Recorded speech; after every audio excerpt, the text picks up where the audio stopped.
Picture a street. You have never been there, and you already know it.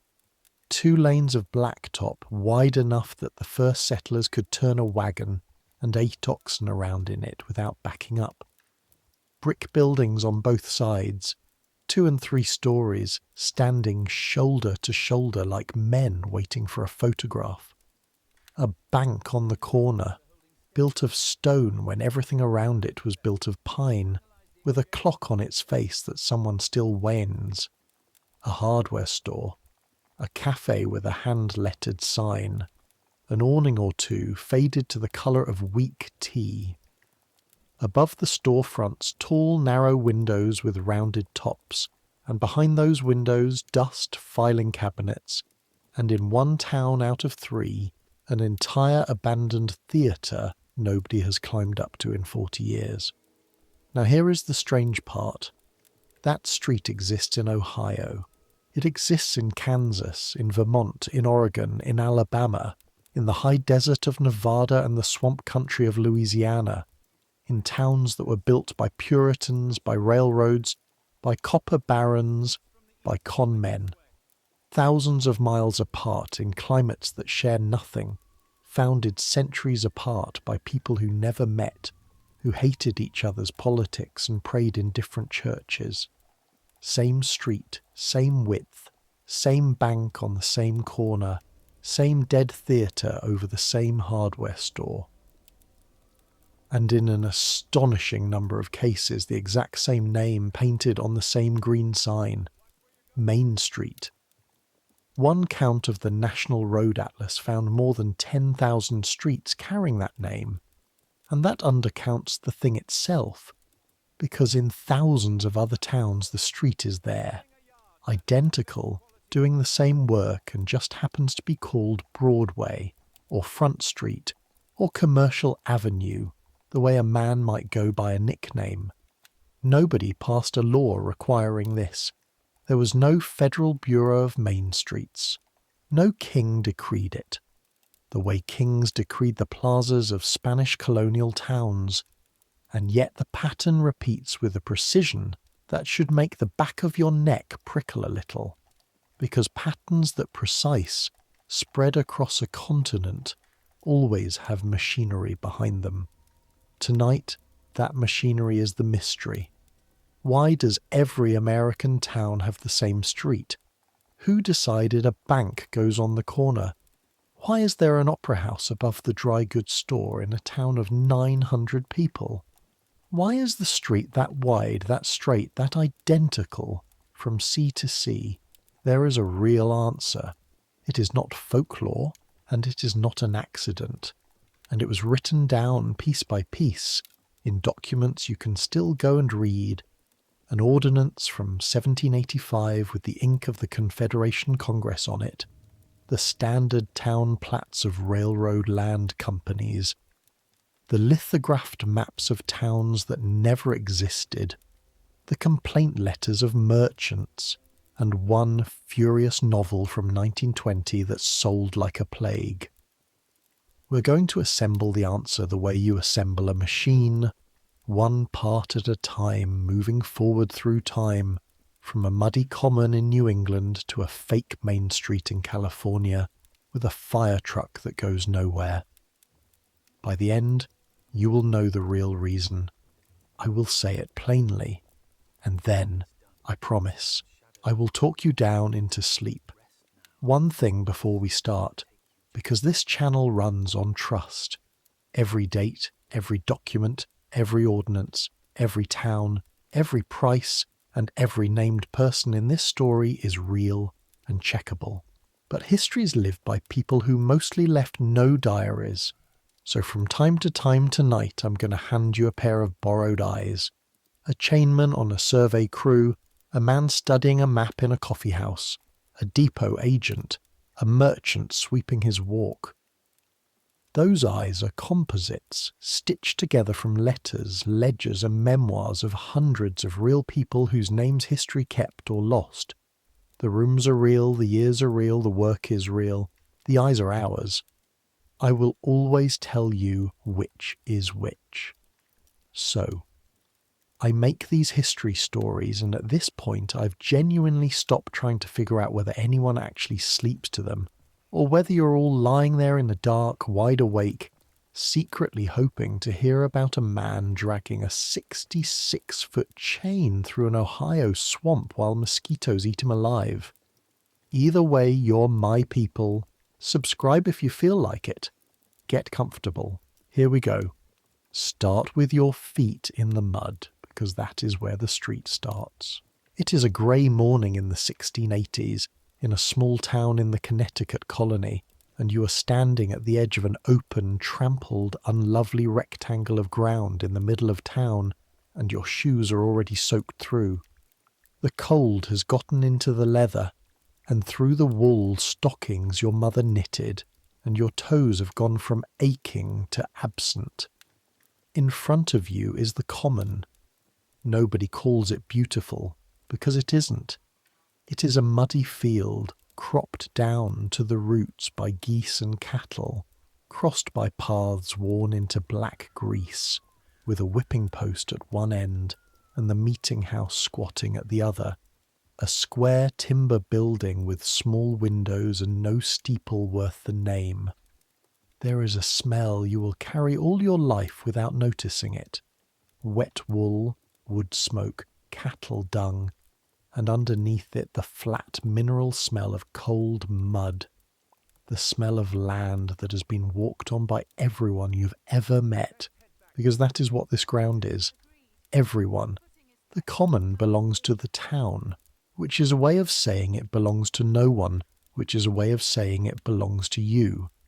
Your cow grazes here beside the minister's cow. The militia drills here on training days. Farmers and blacksmiths standing in crooked lines with pikes and firelocks, getting shouted at by a captain who is also the man who owes your father for a hog. When there is news, it is cried here. When there is punishment, it happens here, in front of everyone, which is the point. When there is God, he is here too, in the meeting house, which by law you attend, and around that meeting house and that bare ground, the whole town has arranged itself like iron filings around a magnet. The houses face the common. The road runs along it. If a stranger asks where the town is, you point at this mud. Hold on to that picture, because it is the first cell of the organism we are tracking. The New England town was built around a shared open centre, and the idea came off the boat with the settlers.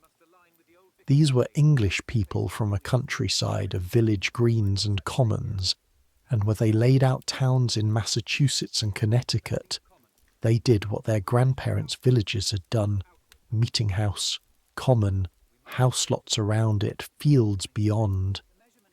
But some of them did something else, something newer, and this is where our street gets its spine. In 1638, a company of settlers led by the minister John Davenport and the merchant Theophilus Eaton sailed into a harbour on Long Island Sound and founded the town of New Haven. And before the town was much more than tents and cellars, they had it surveyed, laid out in a plan so severe it looks like a diagram in a geometry book. 9 perfect squares, 3 by 3, half a mile on a side altogether, with the centre square left open as a common, 16 acres of it, the square we now call the New Haven Green. Streets dead straight, corners dead square, stamped onto the raw edge of a continent by people who had been ashore barely a year. Think about what that means. They were short of food. They were burying their children, and they took the time to make the streets straight, because to them a right angle was not a convenience. It was an argument. It said, "We're not squatting here. We're not passing through. We intend order, permanence, a city on a hill with surveyed corners." The plan came before the place. Paper first, people later. Remember that phrase, because tonight it is going to come back like a bell tolling. 40-some years later, and 300 miles southwest, The argument got bigger. In 1681, King Charles II signed over an enormous tract of America to a Quaker named William Penn to settle a debt owed to Penn's dead father, and Penn decided to build a capital. He had lived through the Plague of London in 1665 and the Great Fire of 1666. He had watched a crowded medieval city burn like a woodpile, and he wanted the opposite. What he called a green country town, which will never be burnt and always be wholesome. His surveyor general, a man named Thomas Home, drew the plan, and in 1683 it was published in London as a portraiture of the city of Philadelphia. You can look at it today. It is a grid. Straight streets crossing at right angles, from the Delaware River to the Schuylkill, with 5 open squares set into it like buttons, and through the middle of it, one street drawn wider than all the others, a full 100 feet across, and named the way main streets were named in England. High Street, 100 feet. Hold that number against your body for a second. That is a street so wide that standing on one side, on a market morning, you could not make out the face of a man on the other. Down the middle of High Street, Philadelphia built its market sheds, long open-sided buildings where farmers sold from stalls, which is why the street's name eventually wore away and was replaced by what everyone actually called it, Market Street. And here is a small telling thing. The English name these streets High Street, and in England they still do.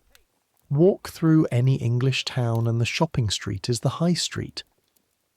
But in America, within a few generations, a different phrase took over. Blunter, flatter, more like a tool than a title. Main Street.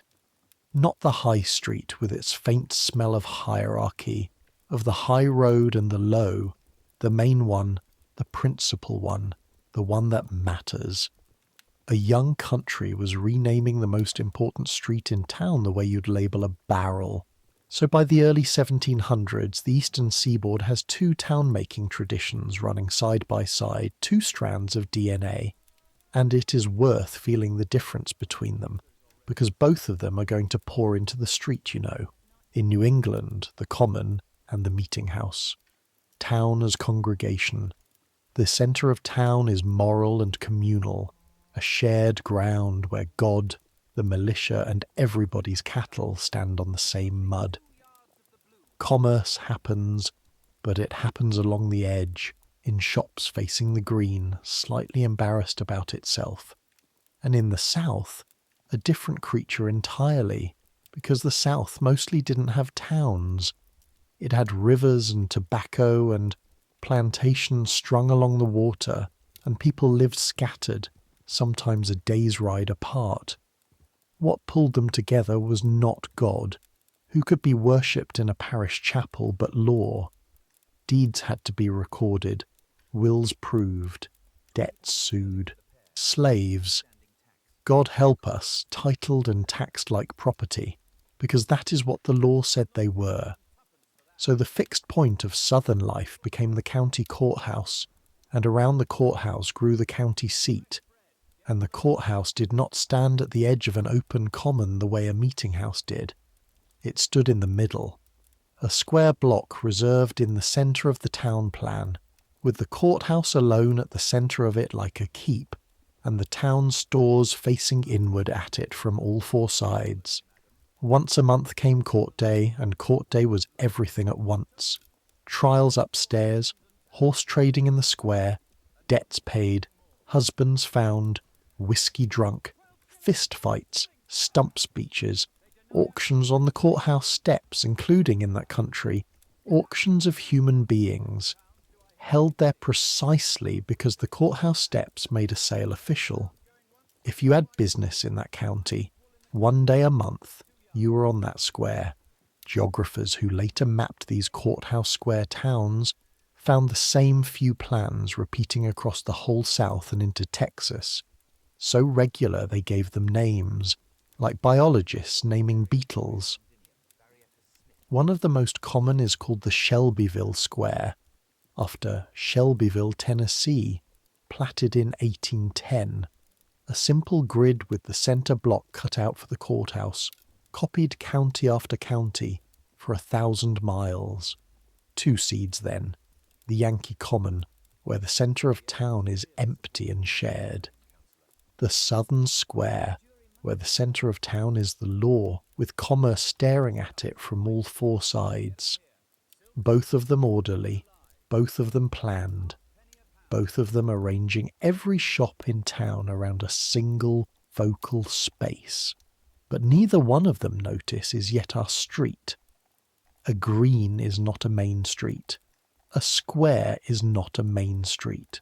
Something has to happen to stretch that focal point out into a line, a corridor, a strip of commerce with a beginning and an end, and to stamp it identically onto 10,000 places, most of which did not exist yet, on land no colonist had ever seen.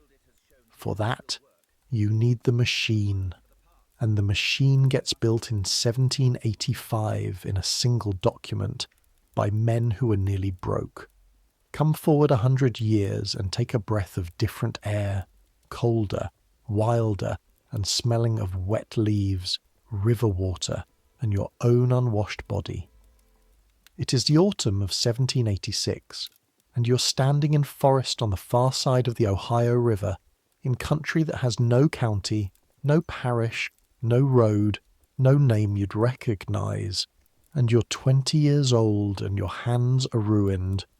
You're a chainman on a government survey crew, and for weeks your entire existence has been 66 feet long. That is the length of the chain, the Gunter's chain, invented by an English mathematician named Edmund Gunter back in 1620. 100 iron links, each link 7.92 inches. The whole thing 66 feet exactly, and heavy, and cold, and it bites. The links pinch the creases of your fingers when the chain kinks, and the kinks must be shaken out every single time, because a kinked chain measures short, and a chain that measures short is not an inconvenience. It is a corruption of the public record of the United States. So you shake it out. Your palms have gone to grey callus. There is a blister under the callus on your right hand that you can feel with every pull, a deep one, a coin of heat. The work is this. The surveyor stands at the compass, a brass circumferentor on a tripod, and sights a line due west. Ahead of him the axemen chop sight lines through anything that argues. Then you and the other chainmen carry the line forward. He holds his end at the last pin. You drag yours ahead through brush and swamp muck and down into ravines and up the other side. And when the chain comes taut, he cries stick, and you cry stuck, and you press a tally pin into the earth, and that is one chain. 66 feet of America measured, 80 of those, 1 mile. You do it again. Briars open the backs of your hands, mosquitoes stand on your neck in rows. In the swamps you chain up to your waist in water the colour of steeped bark, holding the chain high, and at night you pick leeches off your legs by firelight, and the tally-keeper writes in his book by the same light, and the book stays dry no matter who doesn't. And here is the thing you do not fully understand, standing there with your ruined hands, though you feel it the way you feel weather coming. Nobody is buying this particular swamp. There is no customer waiting. You are measuring land no settler has bid on, plotting lines no wagon has ever crossed, because the line itself is the point. You are printing the page on which the whole book will later be written. Now pull back from that boy and let me show you the document that put him there, because this is the hinge of the entire night. In 1785, the United States was a country in name and a beggar in fact. The Revolution had been won and paid for with promises. Congress, under the Articles of Confederation, had no power to tax, soldiers holding worthless certificates, and foreign creditors with long memories. But it had one asset, and the asset was almost too large to think about. The land between the Appalachian Mountains and the Mississippi River, ceded by Britain in 1783 and pried loose from the claims of the individual states. Hundreds of millions of acres. The national treasury was not gold. It was ground. And the ground was, of course, not empty, whatever the maps pretended. Shawnee, Delaware, Miami, and other nations lived on it, hunted it, buried their dead in it, and the whole scheme that follows rests on treaties signed under pressure and broken at convenience, and on wars that this same Congress could barely afford to fight. That is documented too, and I will not pretend otherwise. But Congress needed to turn ground into money, and to sell land you must be able to say precisely what you are selling to a buyer in Boston or Amsterdam who will never see it. You need description. You need geometry. So on May 20th, 1785, the Confederation Congress passed an ordinance for ascertaining the mode of disposing of lands in the Western Territory, and buried in its dry clauses is the most consequential act of design in American history. Thomas Jefferson had chaired the committee that drafted the first version the year before. He wanted the wilderness divided by tens, decimal squares to match the decimal dollars he was also inventing. Congress haggled him down but kept the geometry. The final law said this: the western land shall be surveyed before settlement into townships 6 miles square. Each township shall be divided into 36 sections, each 1 mile square, each containing 640 acres. The lines shall run due north-south and due east-west, by the true meridian, regardless of hills, swamps, rivers, or anything else the continent might offer in objection. The sections shall be numbered. Number 16 in every single township, 1 square mile out of every 36, shall be reserved for the maintenance of public schools, a schoolhouse endowment stamped automatically onto every 6 miles of the continent, forever. And the land shall then be sold at not less than $1 an acre. Feel how strange that is.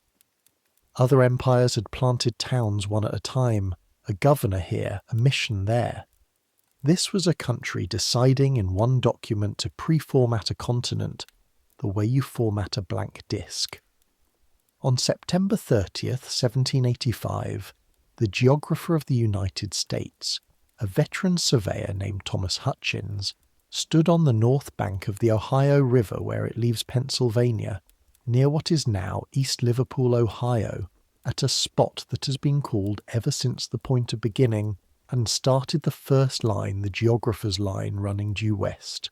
From that single point, and from the baselines and meridians that followed it, the grid spread like frost on a window, west across Ohio, Indiana, Illinois, across the Mississippi, across the plains, over the Rockies where it could scramble and around them where it couldn't, all the way to the Pacific until roughly 3/4 of the land surface of the United States, well over 1 billion acres, lay inside the same system of 6-mile squares, every parcel of it addressable, section, township, range, like a cosmic post office. Surveyors called it, and still call it, the Public Land Survey System. Your chainman with his blistered hands was one of the first few dozen men on that job. The job, in a real sense, has never ended. The corners are still out there, brass caps and old stones, and men and women still go out and find them. Next time you cross the American Midwest in an airplane, get a window seat and look down, and you will see it with your own eyes. The whole earth ruled into green and gold graph paper, roads running arrow straight along the section lines a mile apart, farms in neat quarter sections, everything square to the compass. Passengers from other continents pressed their faces to the glass at that sight, because nowhere else on Earth looks like that. You're not looking at geography. You're looking at that 1785 document, printed at 1-to-1 scale on the surface of the planet. Now, what does a land law have to do with the street in front of the hardware store? Everything, and here is why. Stay with me, because this is the first real click of the mechanism. The grid made land describable, and describable land is sellable land, and sellable land is land that can be bought by someone far away, sight unseen, as pure numbers on paper. Section 12, Township 5 North, Range 3 East. That string of words is a place, uniquely, no matter that neither buyer nor seller has stood on it, which means the grid did something no one quite put on a banner at the time. It turned American ground into a commodity, interchangeable, divisible, tradable at a distance, like grain or salt. And a town, in that system, is not something that grows. A town is something you subdivide. You take your section or your quarter section, you hire a surveyor for a day or two, and he does to your land in miniature exactly what Hutchins's men did to the territory at large.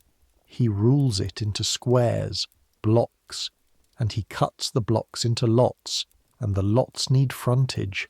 Every one of them must touch a street or no one will buy it, and so he draws streets, straight, crossing at right angles, because straight lines make rectangular lots, and rectangular lots are easy to describe, easy to deed, easy to sell, and identical. Which matters, because identical things can be priced against each other. The surveyor is not designing a community. He is designing an inventory, and in that inventory one street gets special treatment. The surveyor draws one street wider than the rest, 66 feet usually. And I want you to smile in the dark when you hear that number, because you have met it before. 66 feet is one chain. The street is one length of Gunter's chain wide, because the surveyor is laying the town out with a chain, and one chain is a convenient, generous width, room for wagons to pass and turn, and because a wider street signals to every buyer holding the map, this is the one. This is where the stores will go, where the money will walk, where the town will happen. Lots fronting this street are priced double, triple, 5 times the lots one block back. The street is the spine of the whole speculation, and on the plat, in the surveyor's best round hand, it gets its name. Sometimes Broadway, if he's feeling grand, sometimes commercial, but most often the plain American word, the barrel label, the one that says exactly what it is and nothing more. Main Street. There it is. Born not from a village green, not from a courthouse square, though it will swallow both of those traditions whole, but from a real estate document. Main Street exists with that width and that straightness and that name, because a man with a chain and a drawing board needed one street in his inventory to be worth more than the others. The street came first. Before the bank, before the church, before a single human being, there was a line on paper labelled Main, with the lots along it numbered for sale. Paper first, people later. By the 1810s and 1820s, this was simply how America made towns, the way a kitchen makes biscuits, with a cutter, and any tool that easy, that cheap, that repeatable, will attract a particular kind of man. A section of Illinois prairie could be had from the government for $200, the minimum price by then being $1.25 an acre in the smaller parcels, and a surveyor's fee was maybe another few dollars and some printing. Cut your acres into a town of 1,000 lots, sell the lots at even $10 each, and you have turned $200 into $10,000 without building so much as a fence. All you need is buyers. All you need is for people far away to believe your lines on paper will become a real place. And in the 1830s, belief was the one commodity America produced in surplus. Borrow another pair of eyes. It is a winter evening in 1836 in a coffee house 2 blocks off the wharves in an eastern city, and you are a young clerk with $230 to your name, and every cent of it is in the inside pocket of your coat, and you keep touching it through the wool the way a man touches a sawtooth. The room is loud and overheated. Sea-coal fire, wet coats steaming on their pegs, the smells of burnt coffee, tobacco spit, and warm newsprint, and at the big table by the window, a man in a good green coat has unrolled a map, and you're leaning over it with a dozen others, and you cannot look away. The map is beautiful. That is the first thing, the thing nobody warns you about. It is a lithograph, printed from stone by one of the new firms, and it shows a city on a western river. The streets are ruled in perfect grids and named, every one. There is Washington Street, there is Franklin, there is Commerce. There is a Main Street drawn wider than the rest, running up from the steamboat landing, and along the bottom of the sheet the artist has drawn the city as it will look. 3-story brick blocks, church spires, a courthouse with a dome, steamboats nose to tail at the levee with smoke feathering off their stacks. In neat italic, notes, reserved for college, reserved for City Park, depot of the railroad terminating here. The paper itself is creamy and heavy and slightly warm from the candles, and printed across the top in letters with little serifed feet is the name of a city you've never heard of in your life, because as of this evening it consists of this sheet of paper and about 40 acres of frozen mud 600 miles west of the window you are standing beside. The man in the green coat is not shouting. That is the professional's touch. He talks the way a doctor talks regretfully, as if he honestly wishes he could let you in but doubts there will be room. Lots on the main street, he says, are $80 this week. He cannot promise 80 next month, and he taps one particular corner lot, Main and Water, gently, twice, and says that a gentleman in Philadelphia took its twin across the street on Tuesday, and he names the gentleman, and the name means nothing but sounds like money. Around you, men you'd trust to witness a will are doing arithmetic out loud. Chicago, someone says, and everyone nods, because everyone has heard.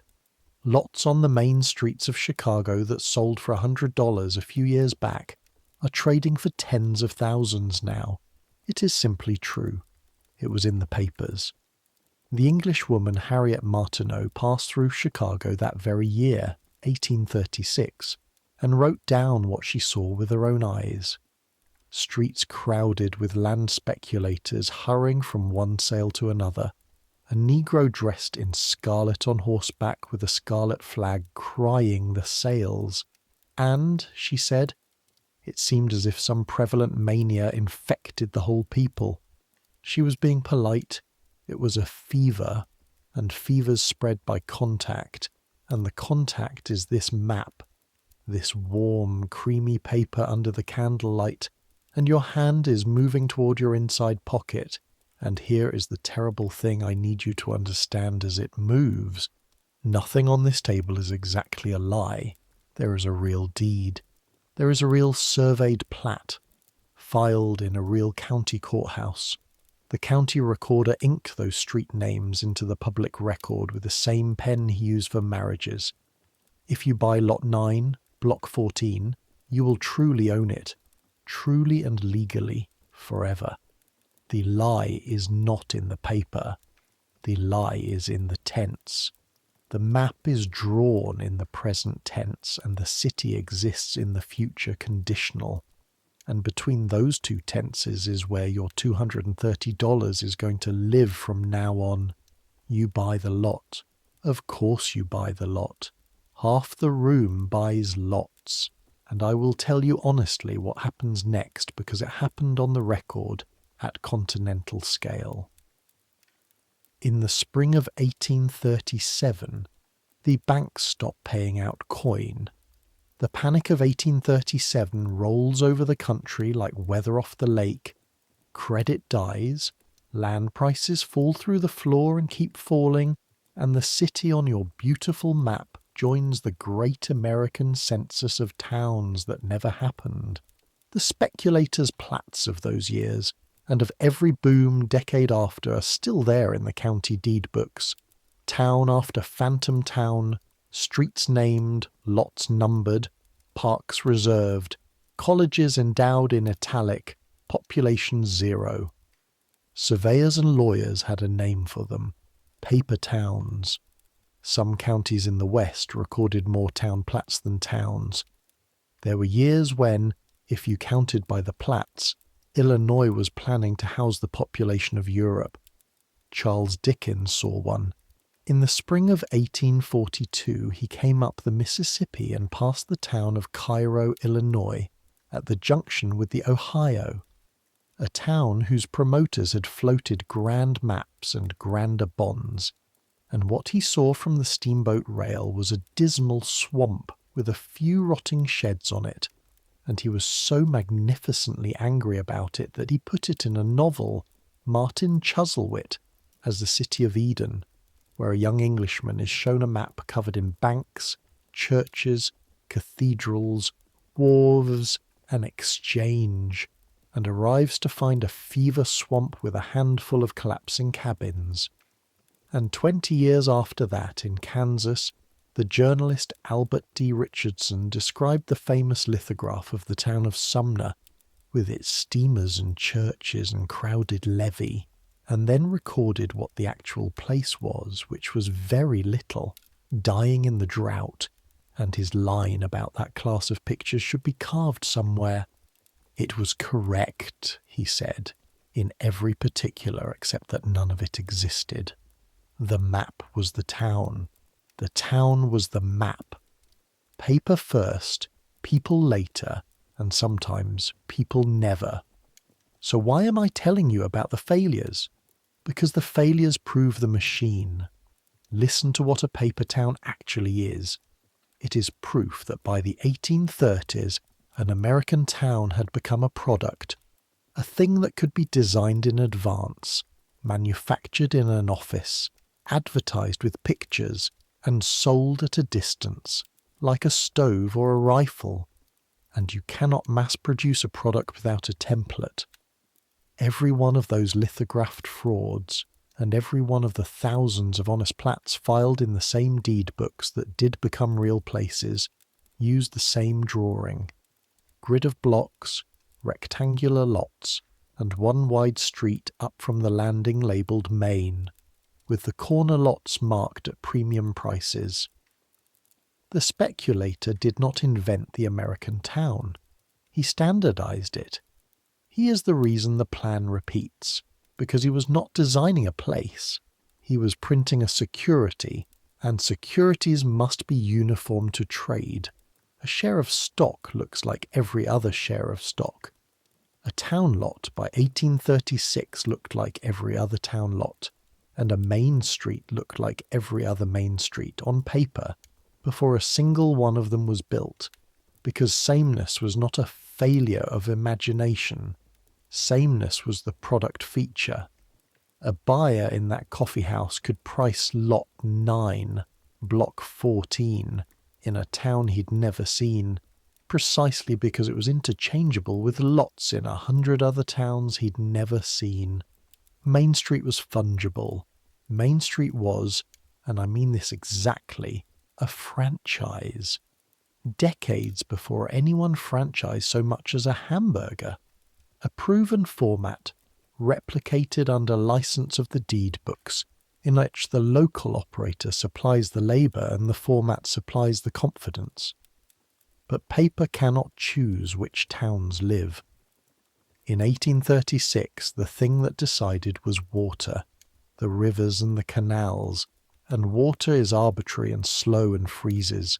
For the template to conquer the continent, for the biscuit cutter to come down 10,000 times in 100 years, the choosing had to be taken over by something faster, something that ran on a schedule, something that could not only pick the winners but deliver the customers, the lumber, the nails, the stoves, and the settlers themselves, right to the head of the street.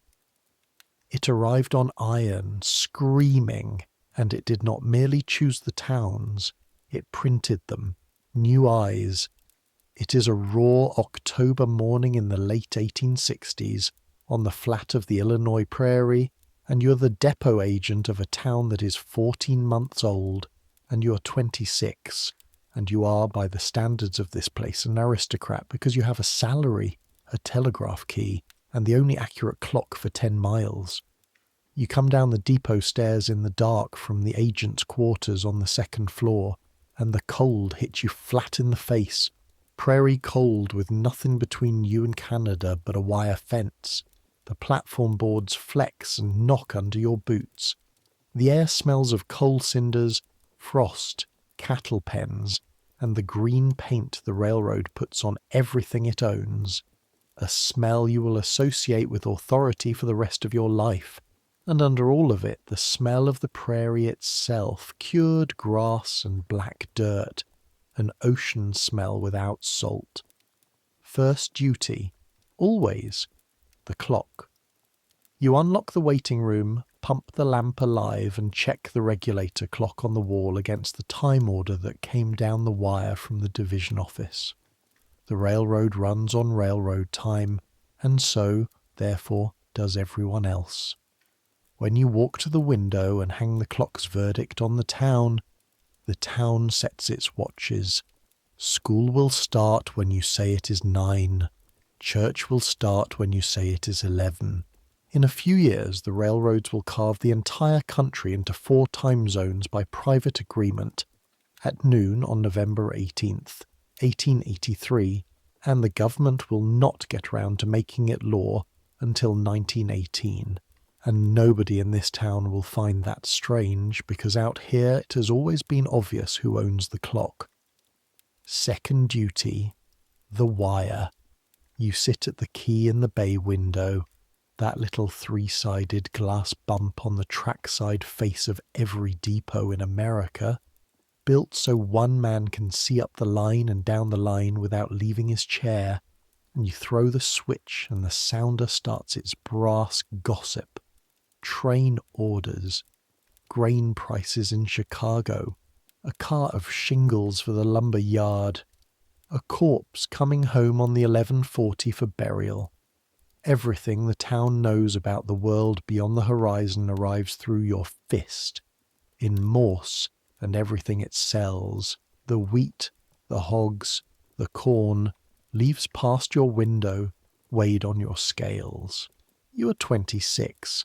And when you walk up the street at noon, the merchants nod to you the way their grandfathers nodded to the parson. And here is what you can see from that bay window, that no one standing in the street can see quite so clearly. The town is a manufactured object, and you are sitting in the factory's local office. Let me show you the paperwork behind that town, because it exists, and it is the second great click of tonight's mechanism. On September 20th, 1850, Congress passed the first federal railroad land grant, and it went to Illinois.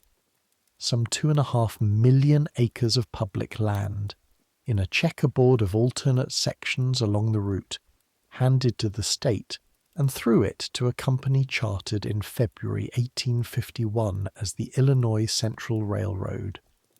The logic was cold and elegant. The government's remaining sections beside a railroad would double in price, so the road was, on paper, free. By 1856, the Illinois Central had built over 700 miles of line. the longest railway in the world at that moment, straight down through prairie that the canal and river age had barely scratched. And now it faced a problem no business had ever quite faced before. It owned millions of acres of empty grass, and a railroad through empty grass earns nothing. A railroad needs shippers. It needs farmers to grow wheat, and it needs, every few miles, a place where the wheat is gathered, weighed, sold and loaded, a place with an elevator and a stock pen and a lumber yard and stores, a place where the farmer's wife can sell eggs and buy calico on the same trip. It needs towns. And so the railroad and the land companies of the men who ran it did the obvious industrial thing. It manufactured them, not metaphorically. The railroad's engineers and land associates platted towns along the line, the way a cooper hoops barrels, one after another from a standard drawing. Depot grounds beside the track, grid of blocks, lots for sale on the company's terms, cash or installments. The same plan, town after town after town, so that decades later a geographer named John Hudson, who spent years in the county courthouses of the plains reading original plats for a study published in 1985, could sort thousands of railroad towns into a handful of standard layouts the way you sort stamped parts. And the commonest of them all is the one whose name tells you everything. The T-town. The railroad runs flat across the top, the crossbar of the T. The depot sits at the junction, and the stem of the T, running away from the depot at a dead right angle, one wide street with the business lots ranked along it, is Main Street. In the other standard plats, Main Street runs parallel to the track, a block back, behind the row of elevators and coal sheds they called Front Street. But always the same organs, always in the same relation to the iron. Hudson could hold up an unlabelled plat and tell you which railroad's land office drew it, the way a farmer can tell whose bull sired a calf. And the spacing. Oh, the spacing! Look at a map of Illinois, Iowa, Nebraska, the Dakotas, Kansas, and notice the towns strung along the old lines like beads on a wire, and notice the interval, 7 miles, 8, 10. That is not chance, and it is not geography. It is arithmetic done in a company office, and the arithmetic had a horse in it. A farmer with a loaded grain wagon needed to drive to town, sell, buy, and drive home in one day, and a loaded wagon over prairie roads makes a few miles an hour. So, no farm more than about half a day's haul from a depot. Stations every 8 to 10 miles. The whole settlement geography of the American interior, the location of thousands of communities where churches would rise and children would be born and cemeteries fill, was set by the range of a draft horse and the appetite of a freight department. When the Milwaukee Road pushed lines across South Dakota, its clerks named the new town sites in alphabetical order down the line, working through the letters like a stock list, and other roads did the same, and why not? Naming is for places. These were units. The railroad even decided, with a brutality no king could have managed, which existing towns would live. This is documented in 100 county histories, always with the same bitter shape. A settlement on the old wagon road, 10 years of sweat, a store, a church, a newspaper.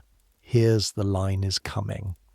The company's town site men quietly ask what the local landowners want for right-of-way and depot grounds. The locals, smelling profit, hold out for a fancy price, and the railroad simply moves the survey 2 miles, plats its own town on its own cheap land, sells the lots itself, and puts the depot there. Within 5 years, the old town's merchants have jacked their buildings onto rollers and log skids and dragged them, teams of oxen straining across the open prairie to the new site, because a store cannot argue with a depot. Sometimes they drag the church, too. Sometimes the whole town went. Buildings, sidewalks, and the courthouse records in a wagon, and the old site went back to grass, and all that remained was a cemetery and a wheat field. Which is why, driving the plains today, you will sometimes pass a fenced acre of headstones with no town anywhere in sight. There was a town. It guessed wrong about the railroad. So stand again with your depot agent on his platform in the October dark and watch the town wake up in the order the railroad built it. First light in the elevator office because grain is the reason for everything. Then the section men walking the track with their long-handled wrenches, checking joints by lantern. Then smoke from the hotel kitchen by the depot, because drummers, the travelling salesmen, came in on the evening train and want their eggs.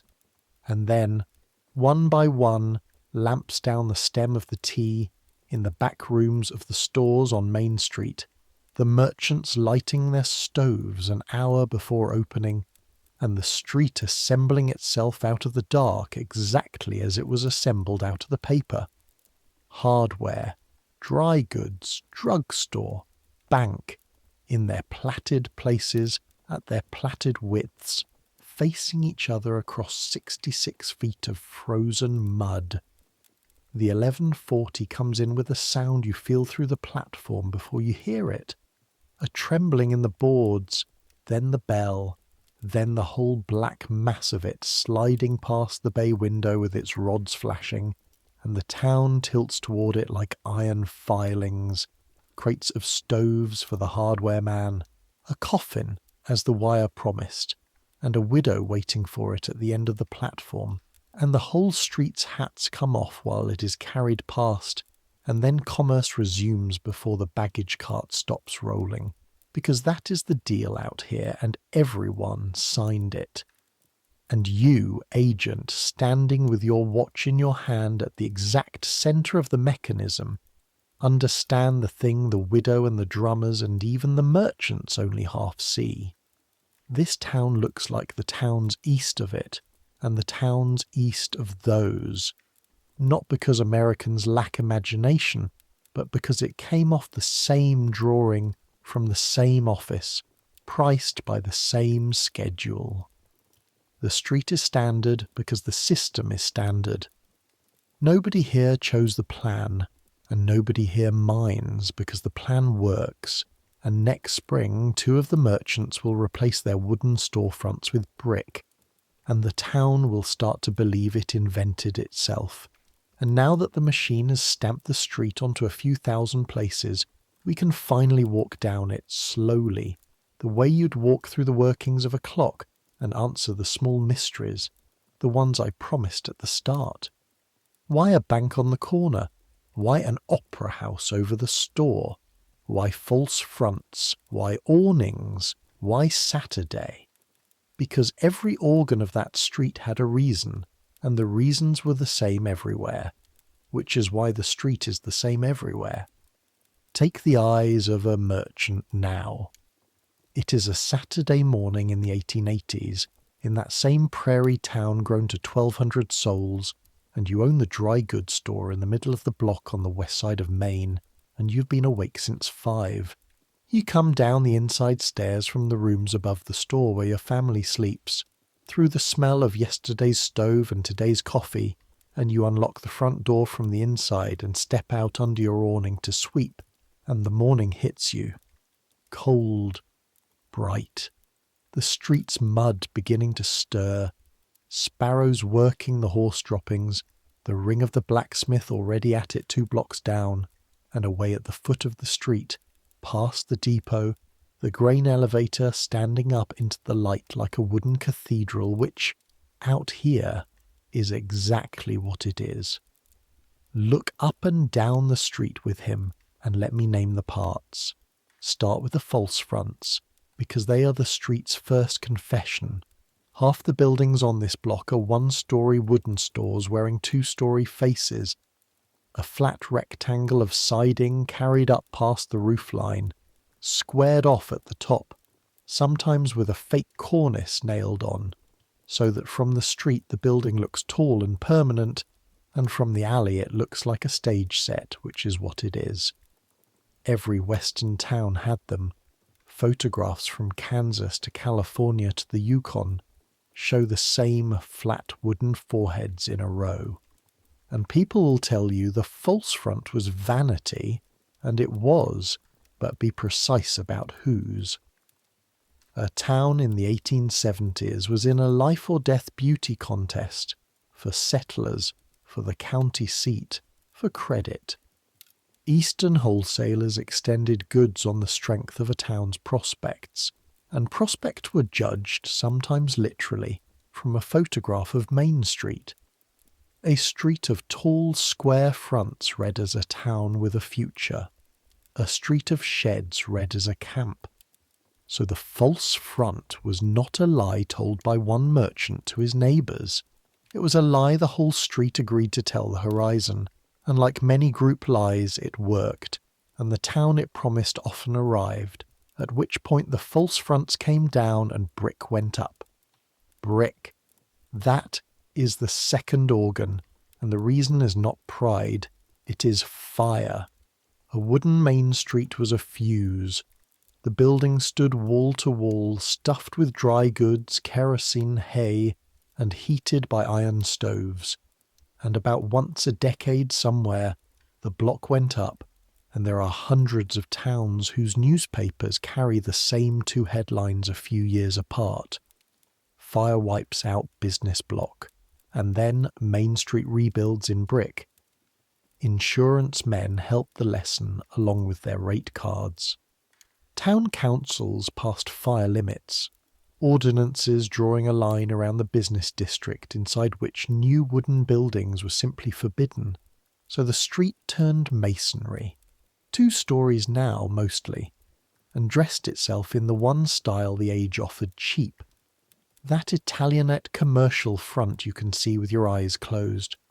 Tall, narrow windows with arched brows, and a bracketed cornice along the top like a heavy eyebrow. And even that finery was mail order. Firms like the Mesker brothers of St. Louis and Evansville printed catalogues of cast iron and pressed metal storefronts, columns, cornices, window hoods, whole facades that a merchant could order by number and have delivered to the depot in crates and bolted onto his brick box, and thousands of them did in every state, which is one more quiet reason the street looks the same in Oregon and Alabama. Parts of it came from the same catalogue. The franchise even had a parts supplier, now the corner.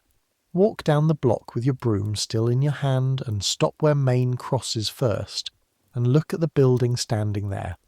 Brick, or stone if the town is flush, with its door set diagonally across the corner itself, cut into the angle, so the building greets both streets at once. You do not have to read the sign. It is the bank. It is always the bank, and here is the arithmetic of why. The corner lot is the most valuable ground on the street, double frontage, every wagon and every pedestrian on both streets passes it, and the Platte priced it accordingly from the first day of the speculation, and the bank is the one business whose entire product is the appearance of solidity. A bank does not sell money. It sells the confidence that the money will be there Thursday.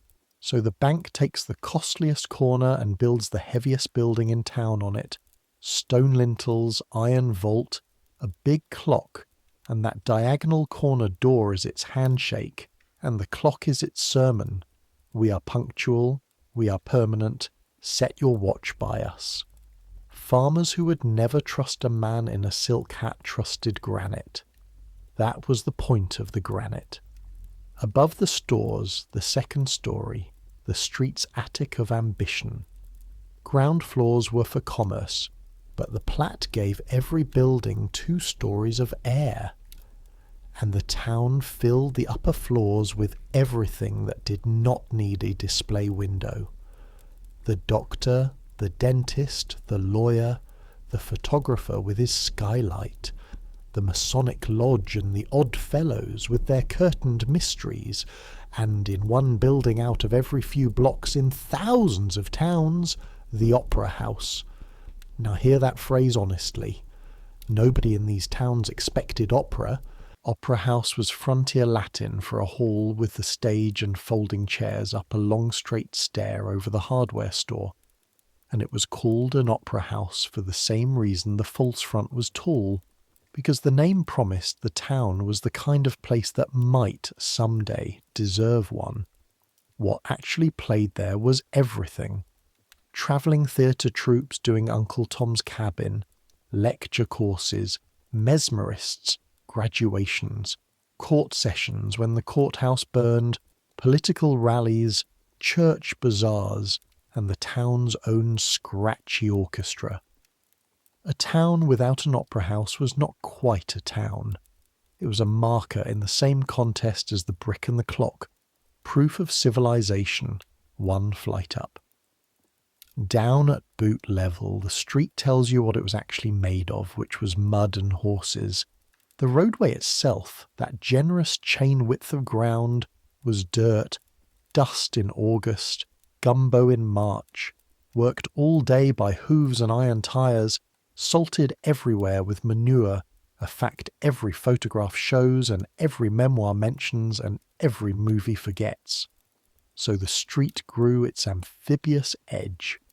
Plank sidewalks on posts, a wooden shoreline above the mud drumming underfoot, and at the crossings, stepping stones or more planks, and along the rim the hitching rails, worn glossy where 10,000 rains had been thrown over them, and above the sidewalk the awnings, canvas or wood on iron frames, every store's own porch roof, run out each morning with a crank or propped on posts, so that in rain or white August sun a woman could walk the whole block dry and shaded, from the bank corner to the drugstore, and the row of awnings turned the sidewalk into something the street never gets credit for inventing, a continuous, sheltered, public promenade lined with glass.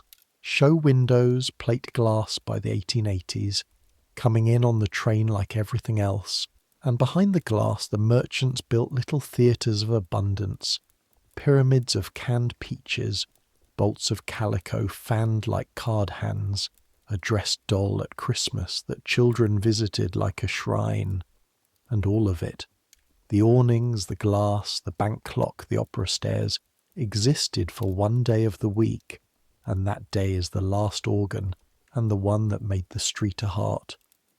Saturday.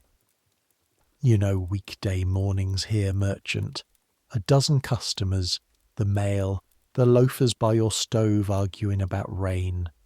But Saturday, when the crops are laid by, the farm families come to town, and I need you to understand what that means in the 1880s, and it is not shopping. It is everything. From mid-morning the team start tying up along the rails, wagons nose to tail the length of the block, and by afternoon the town of 1200 is holding 3,000 people, and the sidewalk planks are drumming like a bridge in a cattle drive. The farmer sells his butter and eggs at your back counter, and that credit buys his coffee, sugar, nails and boots at your front one, no coin ever touching the trade. His wife trades an hour of talk at the dry goods counter for news of every family on her road, because Main Street on Saturday is the county's newspaper printed in voices. The children get the penny candy jar and the show windows. The men get the barber shop, the harness maker, the implement dealer's lot, and, if the town is wet, the saloon, and if the town is dry, the drugstore, where certain tonics did brisk business among men of principle. In the evening, if it is summer, the town band plays from the bandstand, and the whole street sits on wagon tailgates and store steps in the dusk, eating ice cream from the drugstore, swatting moths, listening to a cornet find its note under the first electric arc lamp the council voted in last year, and everyone came out to watch burn. Stand in your doorway at the end of that Saturday, merchant, when the last wagons are pulling out with their lanterns swinging, the street mud churned to a froth, your feet aching in a way you'd never confess, your till so full the drawer needs both thumbs, and look down the dark street at the lit bank clock and understand what this place has become in one generation. It began the night before as a line on a speculator's map. It is now the parlour of everyone within 10 miles. Their market, their bank, their post office, their theatre, their news service, their courthouse steps and village green rolled into one straight 66-foot room with the sky for a ceiling. The Yankee Common and the Southern Square poured themselves into it and dissolved. The meeting house became the opera house, court day became Saturday, and the Common became a street, because in a country built by land sale and rail schedule, the shared centre of life was never going to be a green or a courthouse. It was going to be a marketplace. It was always going to be a marketplace. And for about 40 years, from the 1880s into the 1920s, that marketplace had no rival under the sun. And those are the years everyone means, whether they know it or not, when they say the words Main Street, the golden age. Which is exactly when, far away, in a mailroom in Chicago, the first crack opened. Stay behind the merchant's eyes, but let the years turn. It is now a winter evening around 1902. The store is closed, the family is asleep, and you are sitting at the kitchen table above the store, with a lamp turned low, and a book in front of you that you would genuinely rather your neighbours not see you reading. It is thick as a Bible, cheap paper, dense small print, and on the cover it says Sears, Roebuck and Company, cheapest supply house on earth, Chicago. You told your wife you wanted to check their prices to set your own. That was true the first hour. The catalogue, the wish book, as farm families have started calling it, runs better than 1,000 pages, and it contains, as far as you can tell, the entire manufactured world. Watches, which is where Richard Sears started in 1886, a railroad agent himself, mind you, a depot man who understood freight rates the way you understand calico. Then sewing machines, stoves, harness, buggies, shoes, corsets, rifles, cream separators, gravestones, and, within a few years, entire houses, pre-cut numbered board by board, shipped by rail in boxcars. And beside every single item, a price, printed, fixed, the same for everyone. No dickering, no favours, and the prices are making something behind your sternum go tight and cold, because the sewing machine you sell for $22 is in this book, or its twin is, for something near half that, freight included. You do the margins in your head, the way you've done them all your life. You do them again, hoping for a different answer. The lamp hisses, the stove ticks as it cools, half, freight included. Now, for years you've had a wall against this flood, and the wall was simple. The mail didn't go to the farms. A farmer got his letters in town, at the post office window, which meant he came to town, which meant he walked past your windows, which meant his money lived on this street. The catalogue was a curiosity. He thumbed at your competitor's counter, and ordering from it was work and shame. Some merchants around the state have been known to sit by the depot and take note of who is picking up Chicago parcels. But on October 1st, 1896, in Charlestown, West Virginia, the Post Office Department quietly began an experiment called Rural Free Delivery, carriers on horseback and in buggies taking the mail out from town lane by lane to boxes nailed to fence posts at the farm gates. Farm organisations had howled for it for years. Town merchants and the express companies had fought it like a plague of locusts, and openly in petitions and editorials, because everyone on both sides understood with perfect clarity what it was. It was not about letters. It was a pipe laid straight past Main Street from the farm kitchen to Chicago. The experiment spread, county by county, over the merchants' objections, and then in January 1913 came the second barrel, parcel post. Until then, the government mail carried nothing heavier than 4 pounds. Now it would carry packages cheap to every fence post in America. In the first year, Americans mailed hundreds of millions of parcels, and the mail-order house's sales climbed like a thermometer in July. Sears and Montgomery Ward, the older rival, together were doing over $100 million a year by the mid-1910s, an almost unthinkable number, one order blank at a time, farm wife by farm wife, and every one of those dollars was, by definition, a dollar that did not cross a Main Street counter. The street did not take it quietly, and this part is documented in the town newspapers of 40 states, and it is one of the strangest, saddest little wars in American commercial history. Merchants' associations mounted trade-at-home campaigns, full-page ads with drawings of empty stores and shuttered towns. Every dollar sent to Chicago never comes back. What did Sears ever do for your church, your school, your bull team, your widow burned out last winter? Some towns held catalogue bonfires, actual bonfires on the square or the vacant lot by the elevator, where children were offered bounties, $1 sometimes, or movie tickets for every catalogue turned in, and the wish books went into the flames by the wagon load while a band played, and you can find the photographs. Respectable men in white collars, grinning at a fire made of price lists. And the catalogue houses answered with the sincerest flattery ever printed. For customers nervous about ordering by mail, their copywriters explained the process step by step. We guarantee everything. Your money back, no questions. Tell us your railroad station, and the farm papers took their advertising money, and the orders kept coming.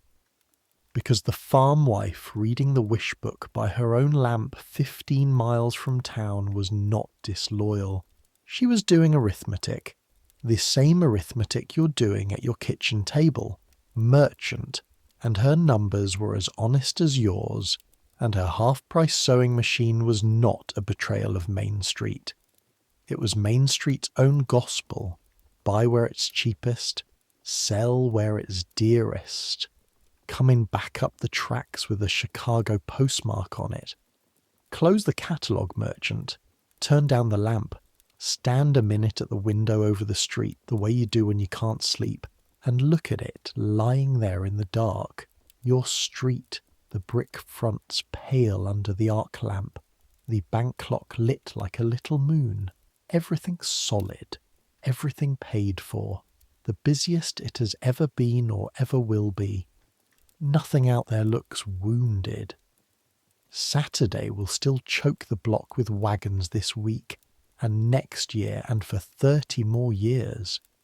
But you've seen the shape of the thing, and it cannot be unseen. The same rails that made this street can unmake it.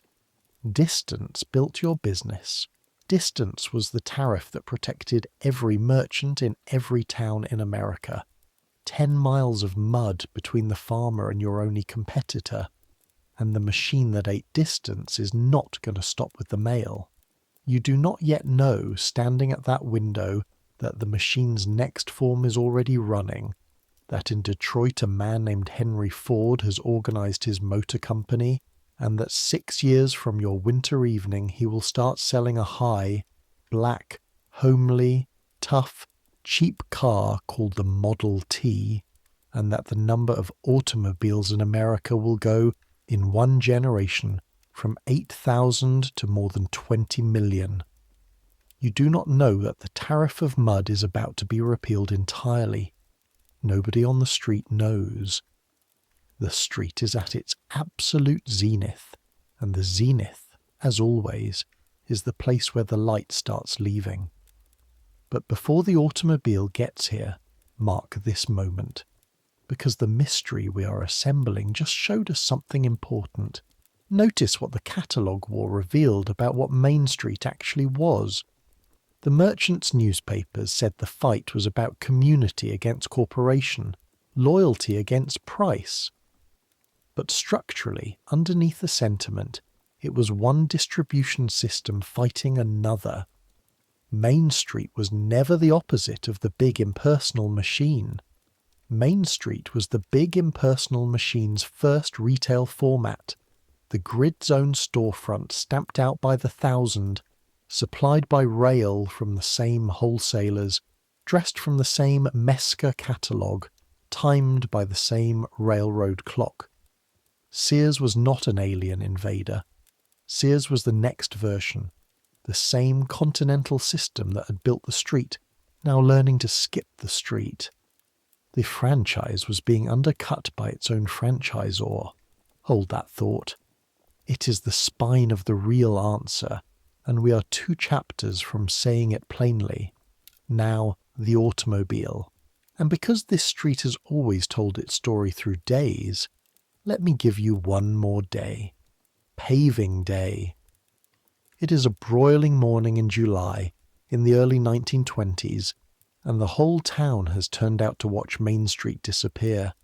You're standing on the bank corner in a crowd 3 deep, and you are, let's say, 12 years old, barefoot on warm concrete sidewalk, because the wooden walks went years ago, and what you will remember all your life is the smell, hot tar, a black, rich, industrial stink that rolls down the block in waves, so strong you can taste it on your teeth, laid over the ordinary summer smells of horses and cut hay, and everyone complaining about it and nobody leaving. The street has been torn open for weeks. The old surface, that pounded mixture of dirt and gravel and 60 years of horse traffic, has been graded off, and men with wheelbarrows and shovels, faces tied round with kerchiefs like bandits, are spreading the mix behind the machine while the paving engine chuffs and stinks, and the foreman walks backward in front of it, looking down like a man reading a book. Block by block, the mud that every memoir of every town complained about since the plat was filed, the gumbo that swallowed boots and buggy wheels that the ladies lifted their hems over for 3 generations, is going under forever, and the street is coming up hard, black, smooth, and modern, and when the barricades come off there will be a dance on it. That is not a figure of speech. Towns across the country held street dances on the fresh paving, bands bunting the mayor's speech, couples 2-stepping on the new asphalt where the hitching rails used to stand. They danced on it. Remember that, because of what comes next. The automobile arrived on Main Street wearing the costume of a friend, and for 20 years almost everyone believed the costume. Start with the numbers, because they are the closest thing history has to a heartbeat. The Model T went on sale in October 1908 at $825 for the runabout, which was already cheap for a car. Then Ford's moving assembly line, running from 1913, did something no product had ever done at that scale. It got cheaper every single year while getting better, until by the mid-1920s a new Model T could be had for under $300. A school teacher's few months of salary, and Ford had built more than half the cars on Earth, and by 1927, when the last T rolled off, over 15 million of them, and the horse was finished. In 1900, the United States registered about 8,000 automobiles. By 1930, more than 23 million. Nothing in the material history of the world had ever spread that fast. And at first, every bit of that was good news for the street, and the street knew it and campaigned for more. Merchants joined the good roads movement alongside the farmers, because good roads meant the farm families could come in more often, in any weather from farther out. And they did. Saturday swelled. The trade area of a paved street town ballooned from the old 8-mile horizon of the grain wagon to 20-30 miles, and the car itself became Main Street's best customer. The livery stable turned garage, the blacksmith turned mechanic, the harness shop sold tyres, and on the edge of the business block rose the shining new temples of the gasoline age, the filling stations, with their globes lit up at night like small planets. Towns fought to get the new-named auto trails, the Lincoln Highway, the Dixie Highway, routed down their main streets, painted the route markers on their telephone poles themselves, because a highway through town meant a river of strangers with money, and when the state highway departments took over in the 20s and the numbers went up on shields, US 30, US 40, US 66, the pattern was set. In town after town, the state highway and Main Street were the same street. The nation's traffic poured down the middle of 10,000 shopping districts.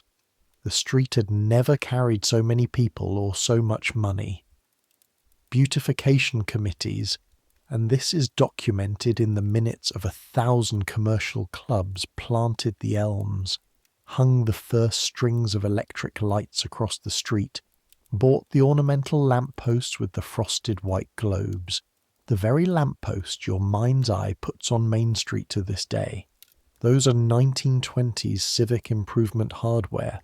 The street dressed for prosperity, and the prosperity was real. But you cannot pour a river down a parlour forever, and by the mid-20s the first symptoms were in every town council's minutes, and they sound so small, so procedural, that nobody heard the future in them. Parking. The wagons had simply tied up.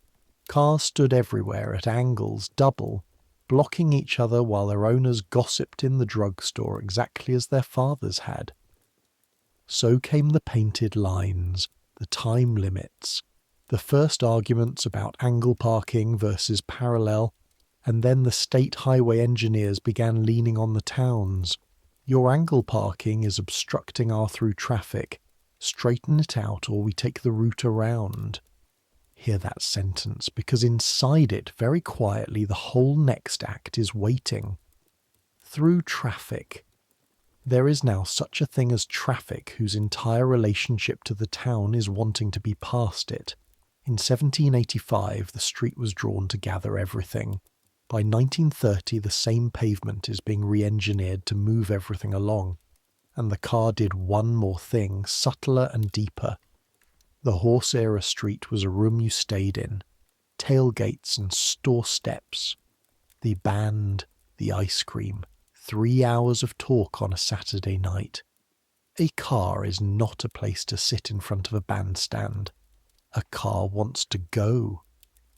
The same machine that brought the family to town whispered, the whole time the engine cooled, that they could just as easily go on to the county seat with the movie palace, to the city with the department store, and increasingly they went on. The little towns felt it first, the 600-soul tea towns. Their trade slid up the road to the bigger main streets, even while the bigger main streets celebrated. The street was being sorted by the odometer, and the sorting had barely begun. And it was exactly then, at the top of the arc, with the new pavement down and the elms in and the lampposts lit, that Main Street suffered the strangest blow of its whole 200-year run. It got hit by a book. In October 1920, a publishing house run by Alfred Harcourt put out a long, cranky, minutely observed novel by a 35-year-old red-headed Minnesotan named Sinclair Lewis, who'd grown up a doctor's son in the small town of Sauk Center, Minnesota, and the novel was called With Perfect Aim Main Street. It is the story of Carol Kennicott, a young woman with ideas who marries the doctor of a fictional prairie town called Gopher Prairie, closely and unmistakably modelled on Sauk Centre, and who walks down its main street and sees, instead of the sturdy, self-satisfied heart of the nation, a shabby, jerry-built, ugly, gossiping, complacent street, terrified of every new idea, and who tries to change 1 inch of it, and is ground down politely by the smiling tyranny of what Lewis called the village virus. The book opens with a little preface that goes for the throat. "This is America," it says. "Our main street is the climax of civilization. Whatever old Jensen the grocer doesn't know, that is heresy, worth no one's attention." And the country's reaction was extraordinary. The novel was scandal and sensation at once. It sold on a scale almost no serious American novel ever had. Hundreds of thousands of copies within months, millions within a few years, was preached against from small-town pulpits and read under small-town bed covers, and in 1921 the Pulitzer Prize jury actually chose it for the prize, and the Pulitzer Board overruled the jury and gave the medal to Edith Wharton instead, which told you everything about whose nerve had been struck. 9 years later, in 1930, Lewis became the first American ever awarded the Nobel Prize in Literature, and Main Street was the book at the centre of the citation's reasoning, and Sauk Centre, which had spent a decade furious with its famous son, eventually did the most Main Street thing imaginable. It put his name on the street. You can drive Sauk Centre today on a street called the original Main Street, past Sinclair Lewis Avenue, and the town's water tower has carried his fame like a crop brand. Now, why does a novel belong in a history of pavement and plats? Because of what it did to the phrase. Before 1920, Main Street meant a street. After 1920, it meant an argument. Lewis pried the words loose from the gravel and turned them into a symbol you could fight about, and the whole country picked a side, and both sides are still armed. To one America, Main Street now meant everything narrow, smug, conformist, hostile to art and difference, the place the bright kids leave. That meaning went into the language so deep that Chel Mencken could swing the phrase like a club. And to the other America, in exact reaction, Main Street hardened into the opposite symbol. Everything decent, honest, neighbourly, real. The true country against the wicked city. And within a few years, politicians of every party had learned to say Main Street and mean virtue, and they have never stopped. A full century later, every American financial crisis is still narrated as Wall Street versus Main Street, by speakers who have never priced a lot on either. The street had spent 200 years becoming a place. It took one novel, and the fight about that novel for it to become a myth. And the timing, though no one planned it, was almost mercifully exact. Because the place itself was about to start dying, and the myth was about to become the only part that couldn't. The dying came slowly, and it came in disguises, and the first disguise was simple hardship, which the street knew how to survive. The Depression closed banks on those proud corners by the thousand. Between 1930 and 1933, some 9,000 American banks failed, and there are towns where the granite building with the diagonal door has never held money since, has been the library, the pizza place, the antique mall, anything, everything, with the vault door still standing open in the back like a jaw. Storefronts papered over, farmers with no crop prices worth hauling. And yet the street held, because everyone was poor together and there was nowhere else to be. The WPA even repaved some main streets and built the courthouse's new post offices with murals inside, wheat, railroads, surveyors with their chains. The whole story we've been telling painted right on the wall by artists on relief. Then the war, and the street became the nation's front porch for it. Service flags in the windows, blue stars and gold, scrap drives on the square, the depot platform once again the place where the town gathered to send its boys, and some evenings, to receive them. In 1945, Main Street stood shabby, deferred, unpainted and absolutely central. Nothing in its 200 years had displaced it. The displacement took about 15 years, and it was done not by an enemy, but by everything the street had ever wished for arriving all at once. Start counting what post-war America bought. Cars first. Registrations went from about 26 million in 1945 to over 60 million by 1960. Two-car families appearing on ordinary blocks. Houses next, and here is the turn of the knife. The new houses were not in town, walking distance from the street. They were in the subdivisions, the Levittowns and their 10,000 imitators, built on cheap land past the edge, financed by federal mortgage insurance that openly favoured new construction out there over old buildings in here. The customers, in other words, moved. The street stayed where the plea of 1856 had nailed it, and its market walked out from under it at the rate of a mile a year. And the road system followed the customers, and this is where the two most fateful pieces of concrete in this whole story get poured: the bypass and the strip. The bypass first. Remember the state engineers grumbling about angle parking. By the 1940s and 50s, their successors had stopped grumbling and started drawing. And what they drew, town after town, was a smooth curve of new highway, swinging around the business district, so that US whatever it was no longer crawled down Main Street at 15 miles an hour between parked Fords, but flowed past the town's edge without stopping. And almost every town fought it, and their newspapers are full of the fight, merchants testifying at hearings with figures about what the through traveller spent and almost every town lost. And the day the bypass opened was always strange and quiet. And there are men and women who remembered standing on suddenly empty Main Street that afternoon, hearing for the first time in their lives birds. Then, on June 29th, 1956, President Eisenhower signed the Federal Aid Highway Act, and the bypass went national. 41,000 miles of interstate, engineered explicitly to move traffic past places rather than through them, and towns learned a brutal new geography overnight. A town the interstate touched, at an interchange, grew a glowing fringe of gas, food and lodging out by the ramp, 2 miles from downtown.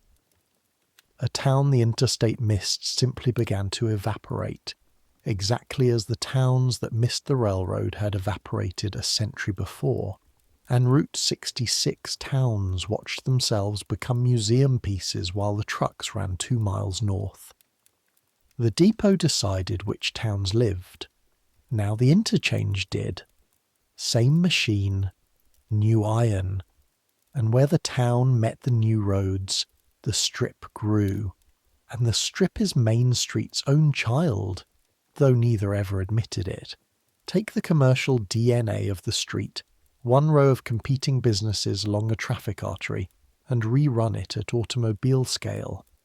Buildings pulled back behind parking lots instead of pressed to the sidewalk, signs grown enormous and lit, because they now had to be read at 40 miles an hour instead of 4, the awning become the porte cochere, the show window become the road-facing sign itself, supermarkets with parking that swallowed the grocer, the butcher, and the produce man whole, discount houses, drive-ins, the franchise chains, and note the word hamburger stands and motel signs identical from coast to coast, selling exactly what Main Street had always sold, predictability to strangers, only faster. Every element the street had invented, the strip did cheaper, with free parking, and the arithmetic that had emptied the Wishbook merchant's till now ran at highway speed. But the masterstroke, the thing that took Main Street's crown rather than just its customers, opened on October 8th, 1956, in a former farm field in Edina, Minnesota, outside Minneapolis, 70-odd miles down the road from Sauk Center, which is the kind of joke geography plays when it thinks no one is watching. It was called Southdale Center, and it was the first fully enclosed, climate-controlled shopping mall in America. And its architect was a short, sharp-tongued Jewish socialist from Vienna named Victor Gruen, who had fled the Nazis in 1938 with, as he liked to say, an architect's degree and $8, and who did not think he was building Main Street's killer. He thought he was building its heir. Gruen loathed the strip, called its glaring mile of signs avenues of horror, and what he consciously reached for at Southdale was the town centre of his lost Vienna, crossed with the American small-town square. Dozens of stores facing inward onto a covered, heated, 5-story garden court with a fish pond, caged songbirds, sculpted trees, a cafe, art shows, dances, a place, he said, for community life, with the weather turned off. 10,000 people came to look on opening week, and the national magazines called it the future. And they were right. Within 20 years, there were hundreds of enclosed malls. Within 40, thousands. And the department stores that had anchored the big main streets moved out to anchor malls instead. And the dime stores followed, the Woolworths and the J.C. Penney's peeling off downtown one lease at a time. And in county seat after county seat, you can date the moment the street's heart stopped by the year the last anchor left. And Gruen watched what the developers did with his idea, the sealed box, the moat of parking, the community rooms cut from the plans as unprofitable, and he went home to Vienna. And in 1978, near the end of his life, he stood up in London and disowned the whole species in one furious documented sentence, saying he refused to pay alimony to these bastard developments. The man who built the thing that beat Main Street died believing he'd been trying to build Main Street all along. So walk it one last time in its hard years, because you have earned the right to see this honestly, and the eyes now are a woman's, a merchant's daughter, standing in the doorway of the family store on a Saturday afternoon in 1974, in a county seat of 4,000. The street is not dead. It is worse than dead. It is quiet. 2 vacant fronts across the way wear whitewash loops on the glass. The dime store's sign is down, the ghost of its letters still readable in clean brick. The opera house windows upstairs have been blind with dust since before the war. The last thing anyone remembers happening up there is a Red Cross drive in 1943. The bank clock still runs. The bank itself is a branch now, of something regional. Decisions made 90 miles away. Angle parking, half full. The smells are thinner, exhaust, hot dust on brick, coffee from the one cafe, and when a car passes you hear it a block before and a block after, the way you hear a single fly in a big room. Out on the strip this same minute the parking lots are full, and the mall in the city 40 minutes away is handing out balloons. Her father will not close. Men like her father never close. They just descend year by year through shorter hours and older stock toward the estate sale. She stands in the doorway with her arms folded, and she looks down the street at the crisp brick cornices against the blue sky, the 1920s lampposts, the tall arched windows, all that confidence built to outlast everyone. And she thinks the thought that thousands actually thought, and some wrote down, it's still beautiful. Somebody ought to do something. Hold that thought of hers. Because somebody was about to, in two utterly different ways. And one of them had already happened, 19 years earlier, 2,000 miles away, behind a Bjerm in an orange grove in California, where a man had rebuilt the street at 5/8 scale, out of memory and plaster, and charged admission. Borrow one last pair of period eyes and make them a grandfather's.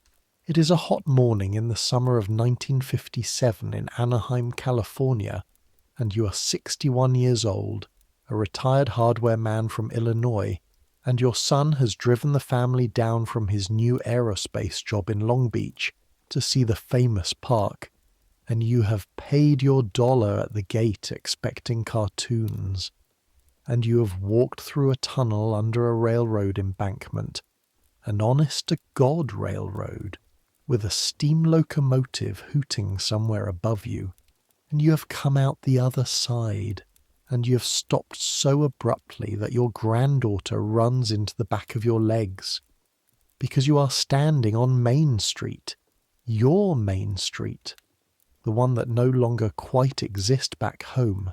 It is all here, and your eye, a merchant's eye, starts inventorying before your heart has any say in it. The brick blocks, 2 stories, the arched Italianate windows with their little brows, the bracketed cornices, the striped awnings cranked out, the plate glass with gold leaf lettering, the apothecary, the emporium, the candy shop breathing vanilla straight onto the sidewalk, which you will learn later is no accident. The smell is piped. They want you to smell 1905. Horse-drawn streetcar on rails in a spotless street. A city hall, a firehouse with a shining engine that goes nowhere. Band music from somewhere overhead. Cornets, your era's music. And at the far end, where the grain elevator or the courthouse ought to close the view, a pastel castle, which is wrong, of course, but by the time your eye reaches it, you are not in an arguing mood.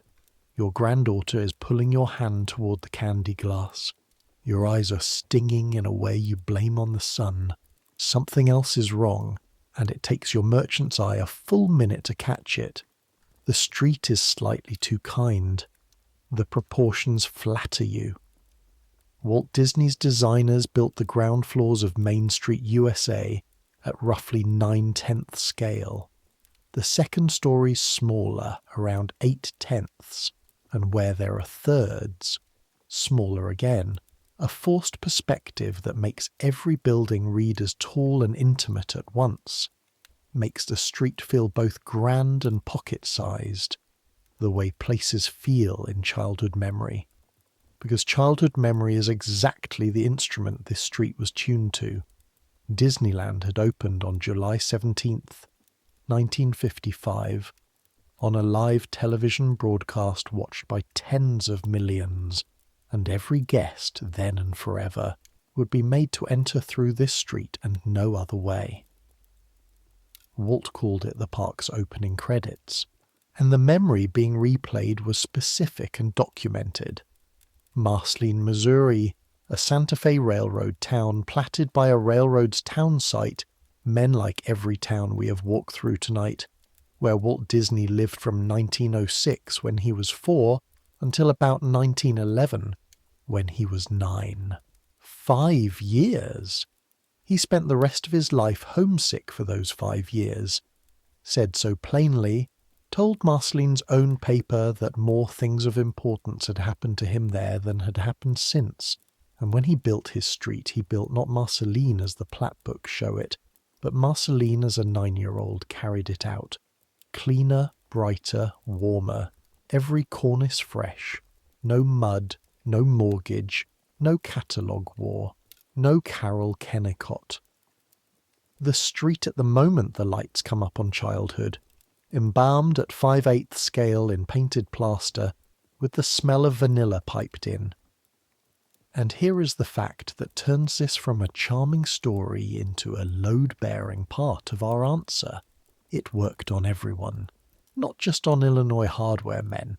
It worked on millions of visitors who had never lived in a small town, on city kids, on immigrants, on foreigners, and it kept working when the company built the street again in Florida in 1971, and then in Tokyo, and then in Paris. Where a Main Street, USA stands today outside a French farming village, charming people whose grandparents never saw Kansas. By the 1950s, remember, the real street was already sliding, bypassed, outpriced, its anchors packing for the mall. But the image of the street as memory, detached itself from the pavement and became a product in its own right, and Disney was merely its most brilliant retailer. Hollywood had been building the same street on backlots for decades, one small-town Main Street set redressed for 1,000 pictures, so that Americans who grew up in cities have watched more hours of Main Street than any farmer's son ever lived. The politicians, as we said, had the phrase. Norman Rockwell had the covers. The street was becoming what it is now, this thing you carry in your head, instantly summonable, warmly lit, the awnings, the bank clock, the band, a memory installed even in people who have no right to it. Installed, in fact, in you. Listening in the dark, which is why you could picture it at the very start of tonight before I described a single brick. There is a name for what happened, and it is not a kind one, but say it gently because we're all in it together. The street became its own ghost, and the ghost was better company than the corpse, and ghosts, it turns out, can do work. Because the second somebody ought to do something, the one our merchant's daughter was waiting for in her doorway in 1974 came riding on exactly that ghost. It started fittingly with paperwork. In 1966, Congress had passed the National Historic Preservation Act, and preservation, which had spent a century saving mansions and battlefields, began to look at commercial buildings, at the despised ordinary brick of downtowns, and to say out loud that a Mesca cornice might be heritage. In 1977, the National Trust for Historic Preservation launched a small experiment.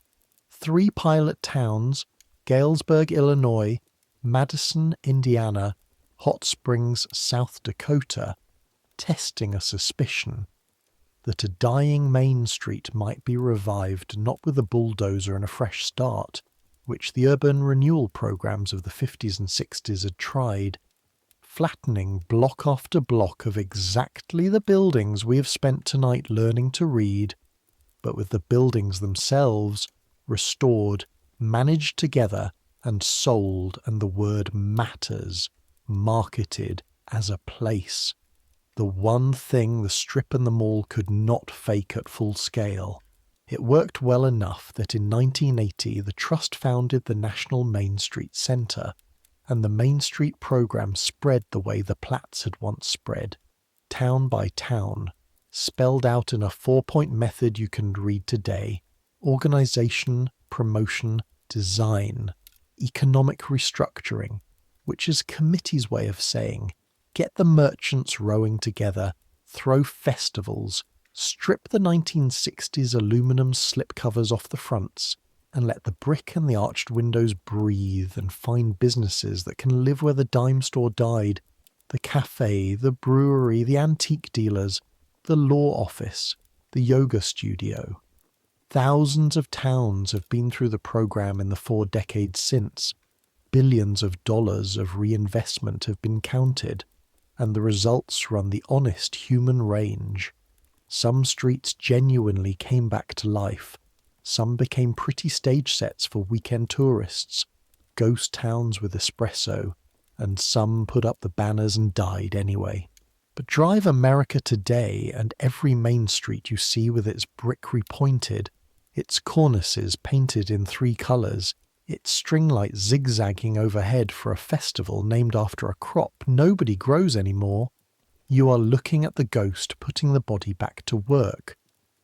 The image of the street, the one Disney embalmed and Rockwell painted and the politicians invoked, became the economic engine hired to rescue the actual street. Memory, monetized, to save the thing remembered. It is the strangest loop in this whole story, and it is also, if you squint, the oldest move on the street, the false front, one more time. Promise the town, and maybe the town shows up. So there it all is on the table, every part of the machine cleaned and laid out on the cloth. 2 colonial seeds, a survey law, a speculator's lithograph, a railroad standard plat, a merchant's anatomy, a golden Saturday, a catalogue, a car, a bypass, a mall, a novel, a theme park, a preservation program. Time to do what I promised. Time to say the real reason plainly. Every American town has a Main Street, the same street, with the same anatomy and often the same name, because American towns were not grown, they were issued. Issued by a system with 3 moving parts that no other country ever ran at this scale all at once, across empty on-paper land. Part 1. The Grid. The Land Ordinance of May 20th, 1785 turned the continent into surveyed, numbered, interchangeable squares, which turned land into a commodity that could be bought sight unseen, which meant a town was not a settlement that accumulated, it was a subdivision that got filed. Part 2. The Plat. Because towns were subdivisions for sale, they were designed as inventories, and every inventory needs a premium shelf, so every plat drew one wide spine street, priced its frontage highest, and named it for what it was, Main, before a single human being lived there. The street came first, paper first, people later, and Part 3, the rails.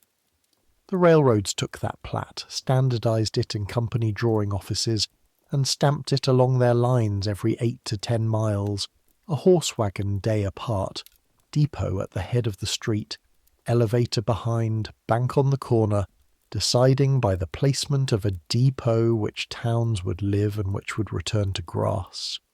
Grid, plat, rails, a format, replicated by the thousand, in which each town supplied the local labour and the system supplied the design, the goods, the credit, the clock, and the confidence.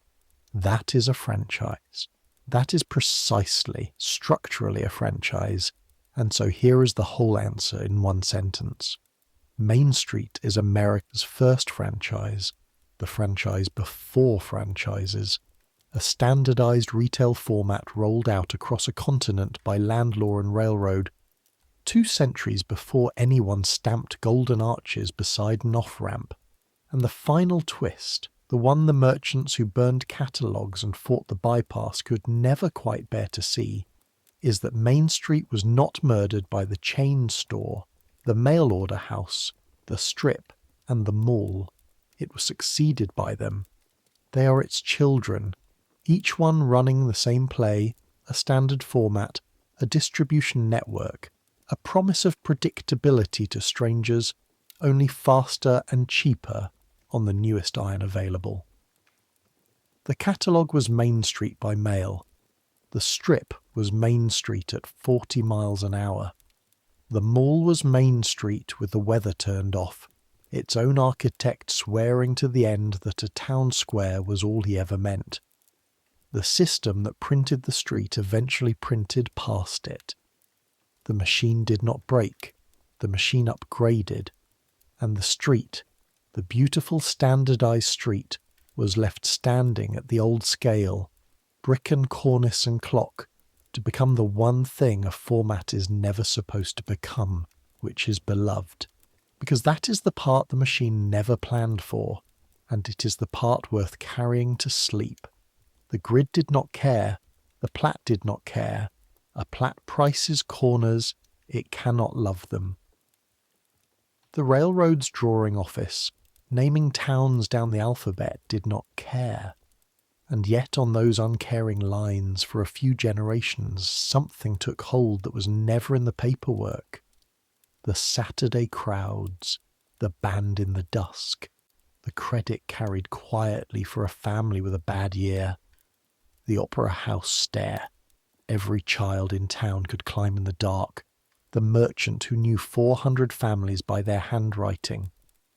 People were handed a commodity, 66 feet wide, straight as a chain could make it, identical to 1,000 others, and they did the one thing standardization can neither produce nor prevent. They made it particular. Every identical Main Street became unrepeatable to the people on it. This bank corner where he proposed, this walk where her father swept every morning of his life, this exact patch of pavement they danced on the summer it was new. The format was national, the love was local, every time. And if you want to know why a fake 5/8 scale version of this street can make a hardware man's eyes sting in the Anaheim sun, why politicians a century past its peak still swear on its name, why towns tax themselves to repoint its brick, that is why. Not because the street was unique, because it wasn't, and the love happened anyway 10,000 separate times on the same drawing. And now, at last, we can let the day go, the way this channel always lets the day go, slowly, with the lamps coming on. So come stand on it one more time, at closing hour, no year in particular now, or every year at once. The light is going amber and long, the way it does when the sun gets down level with a street that runs, thanks to a surveyor's compass, dead true to the cardinal points, so that twice a year the sunset aims straight up the pavement like a benediction, with nowhere else to be. The bank clock says 5:30, and you can trust it. Some things you can trust. The awnings are coming in, one crank at a time, that ratcheting canvas sound, and the merchants are appearing in their doorways, in their aprons, with their brooms, because the last act of a Main Street day has been the same for 200 years, sweeping. The whisk of straw on brick, door by door, down the block, unhurried, each man and woman working their own 66 feet of the world. The smell of the street settles toward evening, warm brick giving back the day's sun, coffee dying in the cafe urn, a ghost of tar where the road patch went soft at noon, cut grass from the courthouse lawn, and from somewhere behind the buildings, supper starting, onions in butter in an upstairs kitchen where the merchants' families have always lived, one flight above the till. The traffic thins. A last pickup angles out and burbles off toward the section line road, and the sound of it fades in that particular flat way. Sound fades in a grid town, straight, no echo, gone. Sparrows argue in the cornice brows. The neon in the cafe window buzzes on, pink, and hums its one note, and the string lights over the street, up since the festival, come on all at once. A low constellation somebody hung exactly where the wagon dust used to rise. Down at the end of the street the old depot stands in the last light. The rails in front of it went to scrap or to weeds years ago in most towns, or carry only freight that never stops. But the building knows its job. It points the way it always pointed. Everything here still lines up the way the paper said. Depot, street, bank corner, courthouse, elevator. Each thing in its platted place, holding a formation drawn by men whose names the town forgot before it finished paying for the lots. And you can stand there in the amber light and hold both truths at once, and they will both hold you back. Truth won. None of this was for you. You know that now. It was for the ledger, the freight rate, the corner premium, The street is a business instrument that outlived its business. Truth, too. It was all for you, because everything on it that can still slow your pulse at closing hour, the sweeping, the supper smell, the clock you can trust, the proportions that fit a human walking pace, exists because generations of otherwise unremarkable people took the instrument they were issued and played it like a hometown. Both truths, one street. You do not have to choose between them tonight. Nobody ever has to choose between them. That is what a home is. A system that got loved. Stay a while longer. There is no hurry now. The mystery is solved. The machine is explained, and explained machines make the gentlest company, like a clock you have finally seen inside. The tick stops being a question and becomes a lullaby. Walk the street north, slowly, at the speed of a man with nowhere to be, and let the evening put the whole story away, piece by piece, the way a shopkeeper puts away his window at night. Past the cafe, and the pink neon, and the two old men at the counter who will be there until the girl flips the sign, talking about rain, because there have been two old men talking about rain on this street since the street was mud, and there is a deep planetary comfort in that. Somewhere behind them on the wall, if this town is like 1,000 others, hangs a framed photograph of this exact block in 1908. Wagons and awnings and men in white collars standing very still for the camera. And if you lean close, you can find the building you're sitting in. Same brick, same window arch, and the neon and the photograph reflect in each other without argument. Towns keep those photographs the way families keep grandparents' portraits, and for the same reason. Proof of the resemblance. Proof it was always us. Past the bank corner, the granite has gone soft-edged in the dusk, and the vault inside stands open and empty and unafraid, and the clock face lights up with a click you feel more than hear. Set your watch by it if you like. Someone still winds it, some volunteer, some third-generation ritual, climbing up there twice a week with a crank, and nobody remembers voting on that. It is simply understood that the clock does not stop, because a town that lets the clock stop has agreed to something no one wants to say aloud. The clock runs, the town persists. That is the entire treaty, and both sides keep it. Past the dark stair between the dry goods building and the drugstore building, the long straight stair with the worn brass treads, and you know now what is at the top. The opera house, the folding chairs, the stage with its painted canvas curtain, a rolled-up advertisement curtain, most likely, ringed with the names of merchants dead 100 years. Buy your harness from somebody, somebody's fine shoes, preserved up there in the dust like pollen in amber. Some towns have climbed up and restored theirs, string quartets where the mesmerists played. Most just leave the door locked and the dark soft, and honestly tonight, the locked ones feel right too. Every town needs one room that is pure held breath. Past the old plat itself because it survives, and this is not a figure of speech. In the county courthouse 2 blocks over, in the recorder's vault, in a heavy flat book with a leather spine gone the colour of tobacco, the original town plat is filed exactly where it was filed the first week. The surveyor's lines still crisp.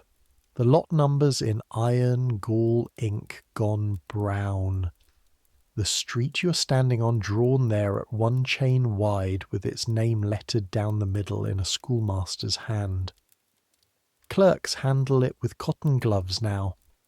It has become scripture without ever stopping being paperwork, which is the most American sentence in this whole story. And in the Historical Society front room on the square, like as not, hangs a lithograph. One of the beautiful liars, the town as some promoter promised it in 1857, spires and steamboats and a college on the hill. and the volunteers have hung it without shame, even with affection, because the town knows something now that the angry settlers who got off the steamboat couldn't know. Given a century and a half, a lie about a place can quietly become its blueprint, then its baby picture, and pass finally the depot, close enough to put your hand on the board and batten wall, still faintly warm from the afternoon. The bay window is boarded or curtained or glowing. It varies town to town. Hundreds of depots are museums now. A few are coffee shops, some are simply gone, an outline of gravel where the platform stood. But stand there, and you can feel the old bearings the way you feel a magnet through a table. This is the point the whole town swings from, the foot of the T, the place where the paper and the iron touched and a community precipitated out, like a crystal on a string. Every soul this town ever had arrived through here or through the lots this building priced. The men who drew it never saw it. The man who kept its clock is 4 generations gone, and the geometry still holds you, gently, the way it has held everyone without asking anything any more. Now let the people go too, one by one, the borrowed eyes, 'cause we should put them away kindly and honestly. The boy on the muddy common in the 1680s, cold-footed beside the meeting house, whoever he really was, and he was thousands of people. He grew into whatever New England made of such boys, and the common he stood on is still there in 100 towns, mowed now, memorialed, green as a promise, and his mud is under the grass. The chainman of 1786 with the blister under his callus, he was real in the only way that matters, multiplied by every crew that dragged the line west for a century, and the pins he set are still in the ground, brass-capped, hunted by surveyors with satellites in their pockets who still, by law and by love, must find the original corner, honour the original mark, because the whole continental fabric hangs from what those hands did in the leech water. His chain is in a museum case somewhere. 66 feet of iron sleep. The clerk in the coffee house who bought lot 9, block 14, in a city of paper, we will not pretend to know his ending. The panic took some such men whole. Others shrugged and prospered, and told the story on themselves at dinners for 50 years. Whoever he was, the deed with his name on it is probably still legally alive in some county index, a tiny ghost tenancy in the records, and there are lawyers today who occasionally must quiet a title against men exactly like him. Dreamers of 1836, still technically holding their corner of a city that never came. Let him hold it. It costs nothing now. The depot agent, the aristocrat of the platform with his regulator clock, his profession dissolved slowly under him, the wire giving way to the telephone, the local giving way to the through freight, and the last agents in the little towns retired in living memory, and some of their grandchildren keep the brass telegraph keys on bookshelves, small heavy proofs that the family once held the town's whole conversation with the world in one fist. The merchant at his kitchen table with the wish book, and his daughter in the doorway in 1974, they are the same person really. One long vigil in an apron, and their store is today a cafe or a quilt shop or 20 apartments, or a hole in the block like a pulled tooth. Town by town the endings differ, and the sweeping goes on regardless, because someone always takes the corner unit and someone always sweeps, and the grandfather in Anaheim, blinking in the vanilla-smelling sun, he got it righter than anyone, without a single date to his name. He knew you can stand in a place that never existed and be genuinely home, because home was never the brick, home was the pattern. And the pattern of all the things in this story, the pattern is the one thing that cannot burn, cannot be bypassed. cannot be foreclosed on. It is in the deed books and the movies and the songs, and it is in you demonstrably tonight. Or the first minute of this story would not have worked on you the way we both know it did. The street is fully dark now, or as dark as it gets, which is not very. String lights, clock face, cafe neon, one traffic signal down at the highway end blinking yellow at nobody, and above all of it, because the towns are small and the plains are wide, the actual stars in their own ancient grid of figures that shepherds plaited with stories long before anyone plaited Kansas. The air has cooled and gone sweet, brick releasing the last of the sun, dew starting on the courthouse lawn, somewhere a screen door, somewhere a dog with one thing to say, saying it, then thinking better. A train passes in the far distance without stopping, and the sound arrives the way it has arrived for 170 years, a long soft chord under the horizon, and every sleeping house absorbs it without waking, the way you absorb the heartbeat of someone you have slept beside for decades. And this is the hour when the street does its last, oldest job, the one that was never in the plat, the one it learned on its own. It keeps the watch. It stands all night in formation, bank corner to depot, holding the shape of the town around the sleepers, so that every child who wakes frightened at 3 a.m. and looks out a window sees the same lit clock its great-grandmother saw and settles, without knowing why, and goes back down into sleep. A street can hold a town the way a hand holds a hand. That was not in the ordinance. That was not in the drawing. That was the interest paid at last on all that love deposited by ordinary people into a system that never asked for it, compounding quietly, generation over generation, until the instrument itself grew kind. You can let go now too. You know the answer, and the answer turned out to be safe to hold. A grid, a plat, and a railroad made one street the template for a nation, and a nation handed 10,000 identical streets, made every single one of them home. There is nothing left to solve. There is only the walk back down the dark street to bed, past the sweeping smooth sidewalk, under the low constellation, with the clock behind you keeping the treaty, and the depot pointing the way it has always pointed, and the whole long story folding itself up like a map that knows its own creases. So walk it, slowly. Feel how your steps fall into the old rhythm without being asked. The human pace the street was measured for.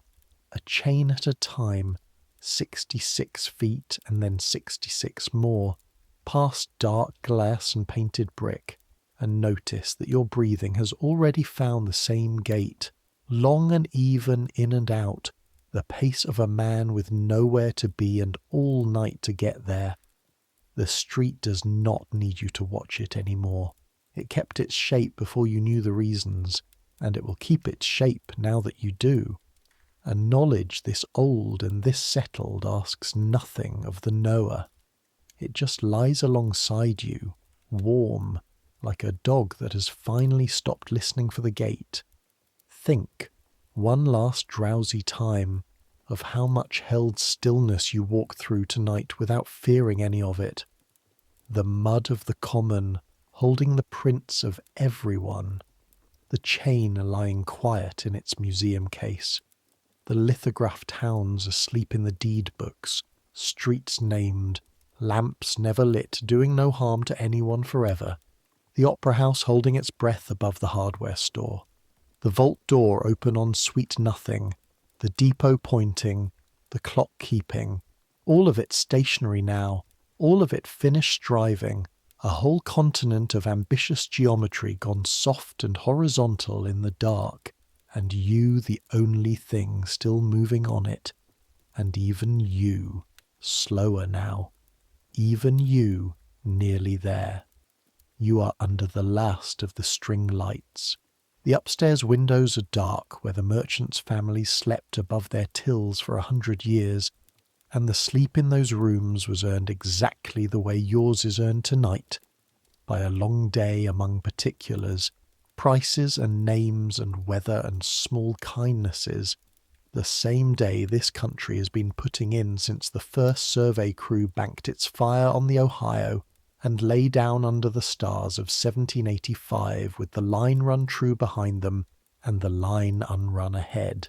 And not one of them, chainman or merchant or agent or grandmother, ever finished a day differently than you're finishing this one.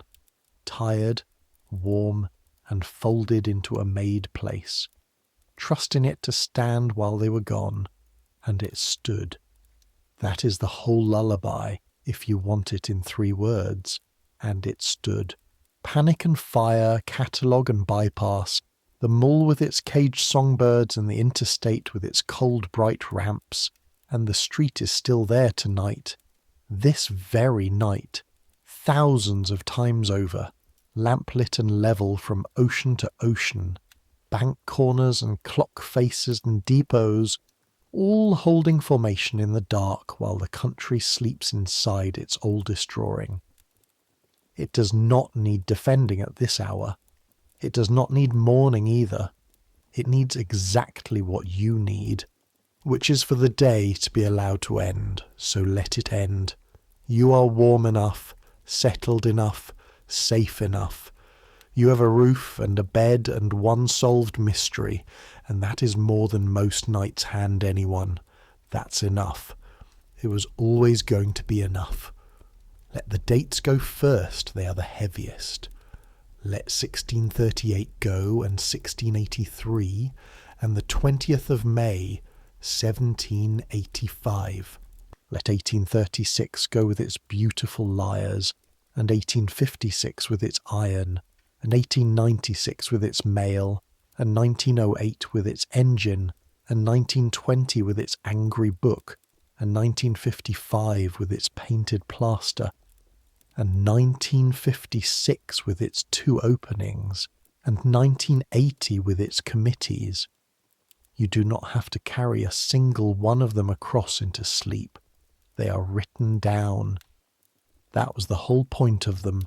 They are written down, in ordinances and plat books and timetables and novels, safe in the vaults with the cotton gloves, and the written down needs no keeper after 10 o'clock. Let the street go next. Let the awnings furl. Let the neon hum down to a whisper. Let the clock stand its watch without you. Someone winds it. Someone always winds it. It was never your turn tonight. Let the depot point into the dark for whoever needs pointing. You are already home. Let the sweeping be finished. Every doorway's 66 feet of the world swept clean down the whole long block. Down every long block in every platted town. 10,000 thresholds swept and darkened. One nation gone to bed. And let the people go last, gently. Let the boy on the common go, his cold feet finally by a fire 300 years wide. Let the chainman go, his blister healed the way all blisters heal, into callus, into competence, into a line across continent. Let the clerk go, his lot paid for, his lesson learned, his phantom corner quiet under the wheat. Let the agent go, his key at rest, his last train through, his clock agreeing at last with every other clock on earth.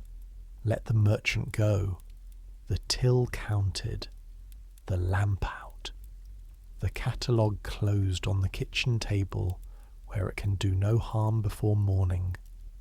Let the daughter go, the doorway empty, the beautiful street believed in one more time.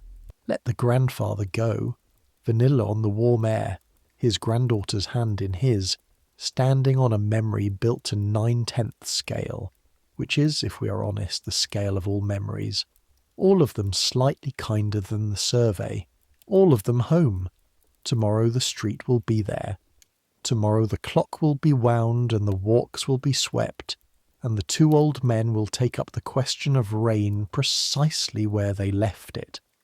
Tomorrow the school bus will run the section line roads straight as a chainman's cry, and somewhere a volunteer will climb to a cornice with a paintbrush, and somewhere a stranger will drive into a town they have never seen and know, within 1 block, exactly where the bank will be. But that is tomorrow. Tomorrow can hold all of that without your help. Right now there is only this: the bed, the dark, the even breath, the old pattern holding. The same as it held last night. The same as it held a century ago. The same as it will hold, painted and repointed and argued over and loved, through all the nights stretching out ahead of every small lit town under the one wide dark. Centuries will pass. The street you pictured tonight will change past knowing, the way it has always changed. The pavement will be lifted and relaid by hands not born yet.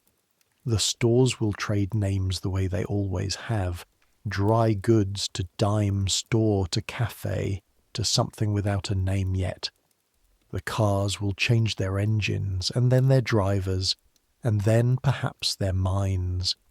But people will still want one street where everything gathers. Still want a corner they can trust and a clock they can set their lives by. Still want to walk at closing hour past lit windows, among neighbours, at the pace of a body, down the middle of a made and cared for place. Some things don't change. The gathering doesn't change. The wanting a centre doesn't change. So let it come now. Let sleep take you the way the last train takes the last light out of a prairie evening, smoothly, on time, without one jolt of the rails.